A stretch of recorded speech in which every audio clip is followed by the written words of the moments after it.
You know what, Trev? It's never too early to talk college football playoff projections. Resumes are built in September, as they say, right?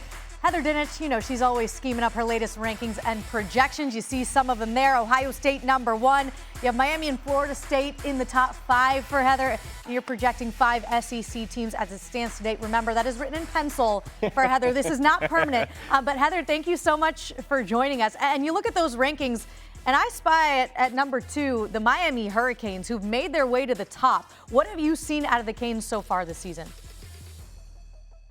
Defense, and we talked about this. Look, I never had doubts about Carson Beck's ability to orchestrate that offense. He's got a lot of talent, and I think we've seen that from him. The question about Miami has always been their defense. It kept them out of the playoff last year. I think it can get them in the playoff this season. And when you look at the win against Notre Dame in the season opener, that was the first college football playoff statement win under Mario Cristobal. Can they continue to roll against South Florida?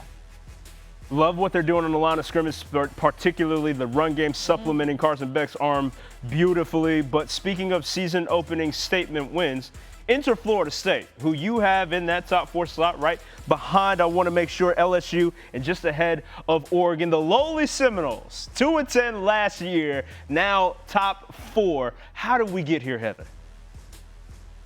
So here's the thing our viewers need to know. Forget the Associated Press poll. Forget the preseason rankings. You have to think like a selection committee member, which is what I do. And based on what we've seen through 2 weeks, how do you not have Florida State, one of the top teams in the country, with a win against Alabama? Now, how Alabama fares down the stretch is going to impact the Seminoles' resume, right? But what if Alabama goes on a roll here and is right back in this thing, and their only loss might be to the ACC champs on their home turf, okay?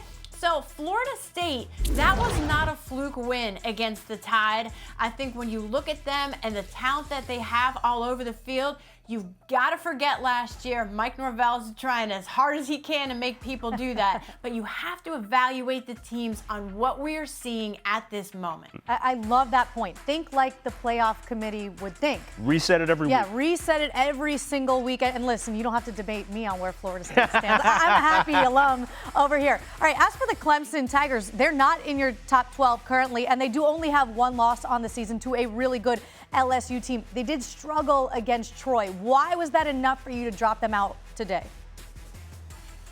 Because it's the second straight week that we've seen a ho-hum offense from these guys. And these aren't rookies. This is a veteran group, okay? Cade Klubnik comes back with his top 3 receivers. Why can't they get this going? Why are they down, 11-zip to Troy? Come on, if you are a college football playoff contender, you can't have that kind of a letdown after a close loss to LSU, and I get it, but 2 weeks in a row with a struggling offense like that, remember what LSU did? Shut them out in the second half, made them one-dimensional. They could not get the ground game going. Clemson's got to pick it up offensively to get back in this conversation. Yeah, that was a unit that was supposed to just blow everybody away. Everybody trusted the quarterback and receiving core above all else. It's just not necessarily timing out thus far. So we had a bit of a sleeper slate this past week, week 2. Week 3, what are we eyeing as far as potential huge ramifications in Heather Dinich's playoff poll? Well, for the college football playoff, I think you start with Notre Dame hosting Texas A&M. This is huge. It's probably the most impactful game because Notre Dame already has a loss, right? We talked about that game to Miami. CJ Carr is playing well, but the margin for error shrinks because they don't have a conference championship game to give them that added opponent in the top 25 at the end of the day, right? So if you drop another game and you start 0-2 as Notre Dame, you're trying to battle back.